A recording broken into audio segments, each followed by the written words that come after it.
এটা হচ্ছে ড্রেনের পানির শরবত। রাস্তাঘাটে চলার সময় বাচ্চারা যখন বায়না করে আম্মু ওই শরবতটা খাবো, তখন কিন্তু আমরা এইভাবেই সমর্থন করি। বেশিরভাগ গার্জিয়ানরাই আমরা বলে থাকি না না ওটা খাওয়া যাবে না, ওটা হচ্ছে ড্রেনের পানির শরবত। আমার ভাগ্নে তো আমাকে বলেই ফেলেছিল মাম্মাম চলো ড্রেনের পানির শরবত খাই। আমি তখন বলি ড্রেনের পানির শরবত মানে?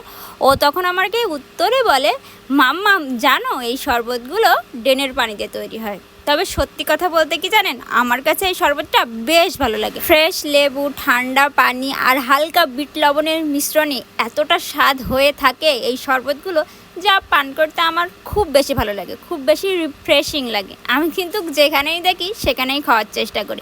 আজ একটু অন্যরকম লাল নীল শরবত চেষ্টা করলাম, যেটা লালটা একদমই ভালো ছিল না আর হলুদটা মোটামুটি ছিল। এটা খেয়েছিলাম শুধুমাত্র আপনাদের দেখানোর জন্য। আমি কিন্তু ফ্রেশ লেবুর রস দিয়ে যেটা বানাই ওটা খেতেই বেশি পছন্দ করি। সেদিন তো একটা ইন্টারভিউতে আমি দেখলাম একজনকে বলতেছে, ভাই আপনি যে শরবতটা খাচ্ছেন সেটা কিন্তু মরা লাশের বরফ দিয়ে তৈরি করা।